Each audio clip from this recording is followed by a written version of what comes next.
Russian crude oil കാര്യമായി ലോക വിപണികളിൽ ഒരിടത്തും എത്താതെ ഇരുന്നാൽ, ഉക്രൈൻ യുദ്ധം തുടരുകയും റഷ്യൻ എണ്ണ വിപണികളിൽ എത്തുന്നതേയില്ല എങ്കിൽ യഥാർത്ഥത്തിൽ വലിയ ഒരു ഷോർട്ടേജാണ് ഉണ്ടാവുക. അത് ഒപെക് രാജ്യങ്ങൾ അത് മുതലെടുക്കും. തീർച്ചയായും എണ്ണ വിപണിയുമായി ബന്ധപ്പെട്ട കയറ്റിറക്കങ്ങൾ ഏറ്റവും ബാധിക്കുക ഇന്ത്യയെ തന്നെയായിരിക്കും.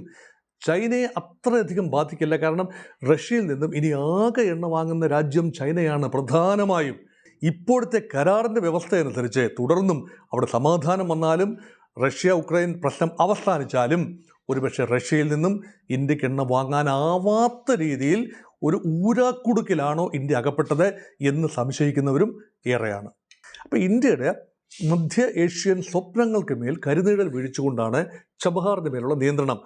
റഷ്യ പാകിസ്ഥാൻ ബന്ധം അത്ര ഊഷ്മളമൊന്നുമായിരുന്നില്ല, വിരോധമൊന്നുമില്ല എങ്കിൽ പോലും അമേരിക്ക എപ്പോഴും പാകിസ്ഥാനെ സ്വന്തം കോൺക്ലേവായിട്ടാണ് കണ്ടിരുന്നത്. ഇപ്പോൾ ഏതാണ്ട് കൂടുതലായും ഇന്ത്യയുമായി വ്യാപാര യുദ്ധം തുടങ്ങിയതിൽ പിന്നെ പാകിസ്ഥാനെ വഴിവിട്ട് സഹായിക്കുന്ന പല തീരുമാനങ്ങളും ഉണ്ടാകുന്നു. അതുകൊണ്ട് പാകിസ്ഥാൻ റഷ്യൻ എണ്ണ വാങ്ങിച്ചു തുടങ്ങിയാൽ റഷ്യക്ക് നഷ്ടപ്പെടുന്ന ഇന്ത്യൻ വിപണി പാകിസ്ഥാനിലൂടെ തിരിച്ചു പിടിക്കാൻ റഷ്യ ഒരു അറ്റംപ്റ്റ് നടത്തുന്നു. ഏപ്രിൽ മാസം മുതൽ വിതരണം ചെയ്യേണ്ട റഷ്യൻ എണ്ണ വാങ്ങുന്നതിൽ നിന്ന് ഇന്ത്യൻ എണ്ണ കമ്പനികൾ വിട്ടുനിൽക്കുന്നതായി വാർത്തകൾ വരുന്നുണ്ട്. യുഎസുമായി വ്യാപാര കരാറിൽ ഒപ്പിടാൻ കേന്ദ്ര സർക്കാരിനെ സഹായിക്കുന്ന നീക്കമായാണ് ഇത് വിലയിരുത്തപ്പെടുന്നത് എന്ന് റോയിട്ടേഴ്സ് ഉൾപ്പെടെയുള്ള മാധ്യമങ്ങളും റിപ്പോർട്ട് ചെയ്യുന്നു. റഷ്യൻ എണ്ണ വാങ്ങുന്നത് പൂർണ്ണമായി നിർത്തലാക്കിയാൽ അത് വിലക്കയറ്റമുണ്ടാകില്ലേ? ഒപ്പം ഇന്ത്യ യുഎസിന് കീഴടങ്ങി എന്ന പ്രതിപക്ഷ പ്രതിഷേധത്തിനും അത് കാരണമാകില്ലേ? പ്രതിപക്ഷം എണ്ണ വിഷയമാണ് പ്രധാനമായും ഉന്നയിക്കാൻ സാധ്യത. നേരത്തെ ഇവിടെ സൂചിപ്പിച്ചതുപോലെ എണ്ണ വിപണി ചൂട് പിടിക്കും. എണ്ണയ്ക്ക് വില കുറയാൻ അന്താരാഷ്ട്ര വിപണിയിൽ ഇപ്പം ഗൾഫിലുള്ള ഇറാൻ അമേരിക്ക സ്റ്റാൻഡ് ഓഫ് അത് ഫിസിൽ ഔട്ട് ചെയ്യുകയും അവിടെ ശാന്തത വരികയും ചെയ്താൽ ഒരുപക്ഷെ ക്രൂഡ് ഓയിൽ വിലയിൽ താൽക്കാലികമായി ഒരു കുറവുണ്ടാകാം. പക്ഷേ റഷ്യൻ ക്രൂഡ് ഓയിൽ കാര്യമായി ലോക വിപണികളിൽ ഒരിടത്തും എത്താതെ ഇരുന്നാൽ, ഉക്രൈൻ യുദ്ധം തുടരുകയും റഷ്യൻ എണ്ണ വിപണികളിൽ എത്തുന്നതേയില്ല എങ്കിൽ യഥാർത്ഥത്തിൽ വലിയ ഒരു ഷോർട്ടേജാണ് ഉണ്ടാവുക. അത് ഒപെക് രാജ്യങ്ങൾ അത് മുതലെടുക്കും. വെനിസ്വല ഉൾപ്പെടെയുള്ള രാജ്യങ്ങളുടെ പുനരുദ്ധാരണത്തിന് വൻതോതിൽ വെനിസ്വലയിൽ നിന്നും എണ്ണ ഖനനം ചെയ്തെടുക്കും അമേരിക്കൻ കമ്പനികൾ. അവിടുത്തെ ഓയിൽ ഇൻഫ്രാസ്ട്രക്ചർ വളരെ മോശപ്പെട്ട നിലയിലാണ്, തകർന്നടിഞ്ഞ നിലയിലാണ്. അതെല്ലാം തന്നെ വൻപൻ അമേരിക്കൻ കമ്പനികൾ അവിടെ ഡ്രില്ലിംഗ്, മൈനിങ് ഇതെല്ലാം തുടങ്ങും. അത് കഴിഞ്ഞ് അതെല്ലാം റെഡി ആയി കഴിയുമ്പോൾ വൻതോതിൽ വെനിസ്വലയിൽ നിന്ന് എണ്ണ വരും. പക്ഷേ ട്രാൻസിറ്റ് ചാർജസ് വളരെ കൂടുതലായിരിക്കും എന്നോർക്കണം.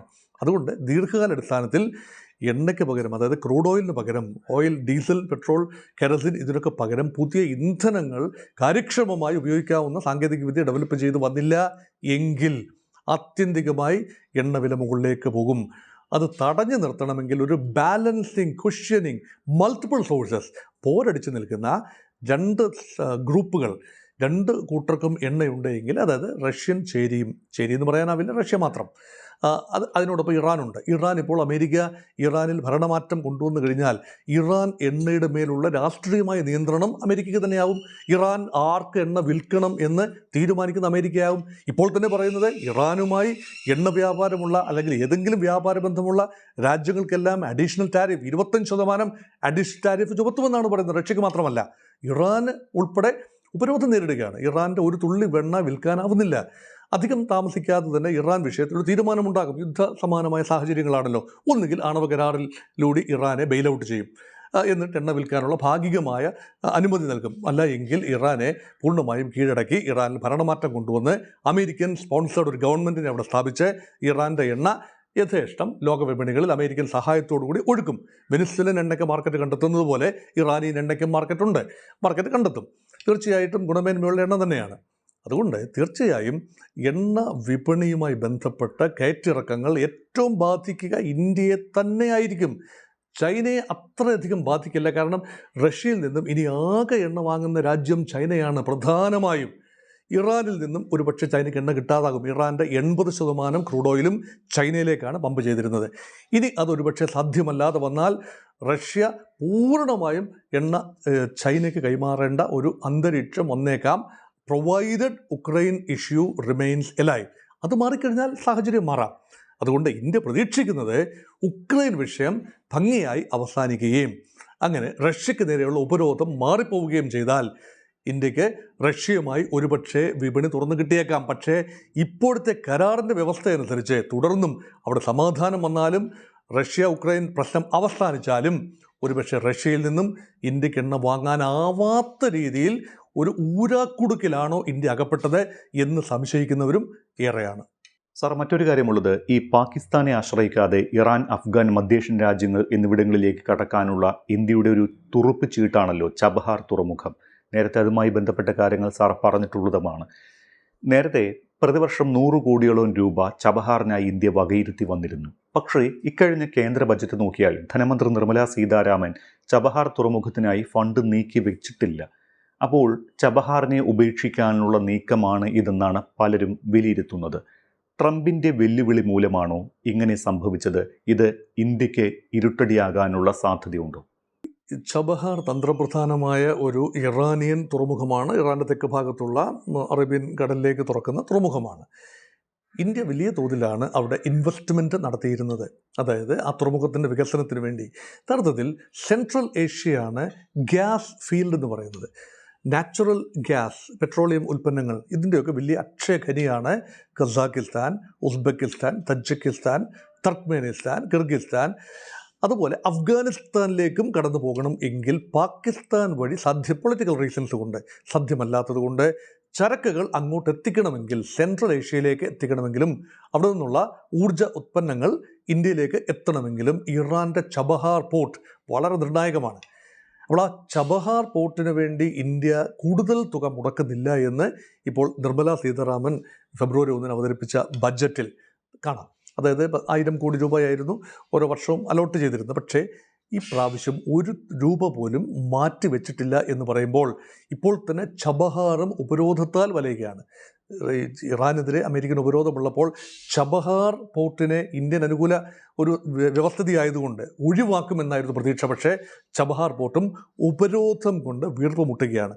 അപ്പോൾ ഇന്ത്യയുടെ മധ്യ ഏഷ്യൻ സ്വപ്നങ്ങൾക്ക് മേൽ കരുനീഴൽ വീഴിച്ചുകൊണ്ടാണ് ചബഹാറിന് മേലുള്ള നിയന്ത്രണം.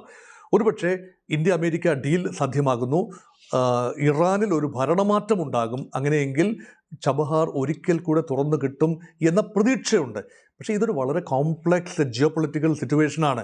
എങ്ങനെയാണ് അമേരിക്ക അതിനെ കാണുന്നത് എന്ന് കൃത്യമായി പറയാനാവില്ല. അതുകൊണ്ട് അവിടെ ഒരു സന്നിഗ്ധ അവസ്ഥ നിലനിൽക്കുന്നു. ഇന്ത്യക്ക് മറ്റ് ഓപ്ഷൻസ് തേടേണ്ടതുണ്ട്. മറ്റൊരു കാര്യം കൂടി ഇതിനോടൊപ്പം ചേർത്ത് വായിക്കേണ്ടതുണ്ട്. പാകിസ്ഥാൻ്റെ നിലപാടാണ്. നോക്കൂ, കഴിഞ്ഞ 2 ദിവസം മുൻപ് പാകിസ്ഥാൻ്റെ തലസ്ഥാനത്ത് ഇസ്ലാമാബാദിൽ ഒരു വലിയ സ്ഫോടനമുണ്ടായി. ഒരു ഷിയ മസ്ജിദിൽ ഒരു വലിയ സ്ഫോടനമുണ്ടായി. ഏതാണ്ട് 31 പേര് മരണപ്പെട്ടു. അതുപോലെ 168 പേരോളം പരിക്കേറ്റു. അത് വലിയ കിരാതമായൊരു ആക്രമണമാണ്. ഇതിൻ്റെ പിന്നിൽ IS വിഭാഗങ്ങളാണ്, സുന്നി തീവ്രവാദ വിഭാഗങ്ങളാണ് എന്ന് ആരോപണം ഉയരുന്നു അവിടെ. അതേസമയം പാകിസ്ഥാൻ പഴിചാരുന്നത് ഇന്ത്യയാണ്. പക്ഷേ ഈ അവസരം മുതലെടുത്തുകൊണ്ട് പാകിസ്ഥാൻ്റെ സഹായത്തിനായി ഒരിക്കലും പ്രതീക്ഷിക്കാത്ത ഒരു പങ്കാളി വരുന്നു. മറ്റാരുമല്ല, റഷ്യ പാകിസ്ഥാൻ ബന്ധം അത്ര ഊഷ്മളമൊന്നുമായിരുന്നില്ല, വിരോധമൊന്നുമില്ല എങ്കിൽ പോലും അമേരിക്ക എപ്പോഴും പാകിസ്ഥാനെ സ്വന്തം കോൺക്ലേവായിട്ടാണ് കണ്ടിരുന്നത്. ഇപ്പോൾ ഏതാണ്ട് കൂടുതലായും ഇന്ത്യയുമായി വ്യാപാര യുദ്ധം തുടങ്ങിയതിൽ പിന്നെ പാകിസ്ഥാനെ വഴിവിട്ട് സഹായിക്കുന്ന പല തീരുമാനങ്ങളും ഉണ്ടാകുന്നു. പാകിസ്ഥാൻ ജനറൽ അസ്ലിം മുനീറിനെ പല ആവർത്തി അമേരിക്കയിൽ വിളിച്ച് ഗുണദോഷിക്കുന്ന ട്രംപിനെ കണ്ടു. പാകിസ്ഥാൻ്റെ റെയർ എർത്ത് ശേഖരത്തിൽ അമേരിക്ക കണ്ണുള്ളതായി കാണാം. പസ്നി എന്ന് പറയുന്നൊരു പുതിയ തുറമുഖം തന്നെ പാകിസ്ഥാൻ തെക്കൻ ഭാഗത്ത് ഗദ്ദാർ തുറമുഖത്തിന് സമീപമായി ചബഹാറിനും ഗദ്ദാറിനും മധ്യേ പസ്നി എന്ന തുറമുഖം കൂടി നിർമ്മിച്ചുകൊണ്ട് വൻതോതിൽ ബലൂചിസ്ഥാനിൽ നിന്നും കുഴിച്ചെടുക്കുന്ന റെയർ എർത്ത്, ചൈനയിൽ നിന്നും കിട്ടാതായി കഴിഞ്ഞാൽ അതേ രീതിയിലുള്ള റെയർ എർത്ത്, അതായത് അപൂർവ ധാതുക്കൾ അമേരിക്കയ്ക്ക് ആവശ്യമുണ്ടല്ലോ. അമേരിക്കയുടെ വിമാന നിർമ്മാണം ഉൾപ്പെടെയുള്ള കാര്യങ്ങൾക്ക് ആവശ്യമുള്ള ധാതുക്കൾ പാകിസ്ഥാനിൽ നിന്ന് എത്താം എന്നൊരു ധാരണയുണ്ട്. ഇതെല്ലാം നിലനിൽക്കെ റഷ്യ സംശയത്തോടെയാണ് എക്കാലത്തും പാകിസ്ഥാനെ കണ്ടത്. അതുമാത്രമല്ല, റഷ്യയുടെ ഉറ്റ ചങ്ങാതി, എക്കാലത്തെയും സ്റ്റോഞ്ച് അലായ് ആയിരുന്നല്ലോ ഇന്ത്യ. ഒരു സന്നിഗ്ധ ഘട്ടത്തിൽ 71 ബംഗ്ലാദേശ് യുദ്ധത്തിൽ ഉൾപ്പെടെ സഹായിച്ചത് റഷ്യ ആണെന്നത് വിസ്മരിക്കാനുമാവില്ല. അതുകൊണ്ട് ചരിത്രപരമായൊരു ബന്ധമാണ് റഷ്യ ഇന്ത്യ ഉള്ളത്. പക്ഷേ ഇപ്പോൾ ഇതാ ഇന്ത്യ റഷ്യയിൽ നിന്നും ഓയിൽ വാങ്ങുന്നത്, ക്രൂഡ് ഓയിൽ വാങ്ങുന്നത് കുറച്ചു കൊണ്ടുവരുന്നു, ഒരു പക്ഷേ നിർത്തുന്നു. റഷ്യ സ്വാഭാവികമായി പ്രതികരിക്കണമല്ലോ. റഷ്യ കടുത്ത അതൃപ്തിയാണ്, അനൗപചാരികമായിട്ടെങ്കിലും പുട്ടിൻ്റെ ഭാഗത്തു നിന്ന് കടുത്ത അതൃപ്തിയാണ് പ്രകടിപ്പിച്ചിരിക്കുന്നത്. ഇപ്പോഴിതാ പാകിസ്ഥാനെ റഷ്യ ചേർത്ത് പിടിക്കുന്നു എന്ന വൈകി ലഭിക്കുന്ന റിപ്പോർട്ടുകൾ. ചേർത്ത് പിടിക്കുന്നു എന്നത് പൂർണ്ണമായി സൈനികമായ സഹകരണമൊന്നുമല്ല, മറിച്ച് ആൻറ്റി ടെററിസം അറ്റംപ്റ്റ്, പാകിസ്ഥാൻ്റെ ഭീകരവിരുദ്ധ പോരാട്ടങ്ങളിൽ കൗണ്ടർ ടെററിസം ഇനിഷ്യേറ്റീവിൽ റഷ്യയും പങ്കാളിയാവുന്നു. റഷ്യ പാകിസ്ഥാൻ ഐക്യദാർഢ്യം പ്രഖ്യാപിച്ചിരിക്കുന്നു. ഇതിനർത്ഥമെന്ന് പറഞ്ഞാൽ ഭാവിയിൽ ദീർഘകാലാടിസ്ഥാനത്തിൽ റഷ്യയ്ക്ക് എണ്ണ വിൽക്കാനുള്ള ഒരിടമായി ഇന്ത്യയിലേക്ക് സാധിക്കുന്നില്ലെങ്കിൽ എങ്കിൽ പിന്നെ പാകിസ്ഥാനും എനർജി ഡെഫിസിറ്റ് സ്റ്റേറ്റാണ്. പാകിസ്ഥാന് എണ്ണപ്പാടങ്ങളുടെ പഞ്ചാബിലും സിന്ധിലുമൊക്കെ എണ്ണപ്പാടങ്ങളുണ്ട് എന്നത് കേട്ടുകേഴ്വി മാത്രമാണ്. ഇതുവരെ അവിടെ നിന്ന് എക്സ്ട്രാക്ട് ചെയ്ത് തുടങ്ങിയിട്ടില്ല. അതുകൊണ്ട് പാകിസ്ഥാൻ റഷ്യൻ എണ്ണ വാങ്ങിച്ചു തുടങ്ങിയാൽ റഷ്യക്ക് നഷ്ടപ്പെടുന്ന ഇന്ത്യൻ വിപണി പാകിസ്ഥാനിലൂടെ തിരിച്ചു പിടിക്കാൻ റഷ്യ ഒരു അറ്റംപ്റ്റ് നടത്തുന്നു. അതുകൊണ്ട് ആ പ്രദേശം ആകെപ്പാടെ സങ്കീർണതകളാൽ ഉഴലുകയാണ്. പാകിസ്ഥാനും സൗദി അറേബ്യയും തമ്മിലൊരു മിലിറ്ററി പാക്റ്റ് ഉണ്ട്. പാകിസ്ഥാൻ എങ്ങനെയാണത് മുന്നോട്ട് കൊണ്ടുപോകുന്നത്? അതീവ സങ്കീർണമായ രീതിയിലാണ് കാര്യങ്ങൾ പോകുന്നത്. അതുകൊണ്ടാണ് ചബഹാർ എന്ന പ്രശ്നസങ്കീർണമായ ആ ഒരു സ്ഥലം, പ്രശ്നം എന്ന് പറഞ്ഞാൽ ഇന്ത്യയെ സംബന്ധിച്ചിടത്തോളം തീർച്ചമൂർച്ചയില്ല. എങ്ങനെയാണ് ചബഹാർ മുന്നോട്ട് കൊണ്ടുപോകേണ്ടതെന്ന് തീർച്ചയില്ല. അതുകൊണ്ടാണ് ഒരു മെല്ലപ്പോക്ക് നയം, കാര്യങ്ങൾ കലങ്ങി തെളിയട്ടെ, ട്രംപുമായുള്ള വ്യാപാര യുദ്ധം അവസാനിക്കുന്നു, കരാർ ഏർപ്പെടുന്നു, എങ്ങനെയാണ് റഷ്യയും ഒക്കെ ഇതോട് പ്രതികരിക്കുന്നത് എന്ന് കൂടുതൽ കൃത്യതയോടെ നോക്കിയതിന് ശേഷം ഇറാൻ്റെ ഭാവി ഭരണകൂടം എങ്ങനെയുള്ള രീതിയിലായിരിക്കും എന്നുകൂടി മനസ്സിലാക്കിയതിന് ശേഷം പ്രതികരിക്കാമെന്നതാണ് ഇന്ത്യയുടെ ഒരു നിലപാട്.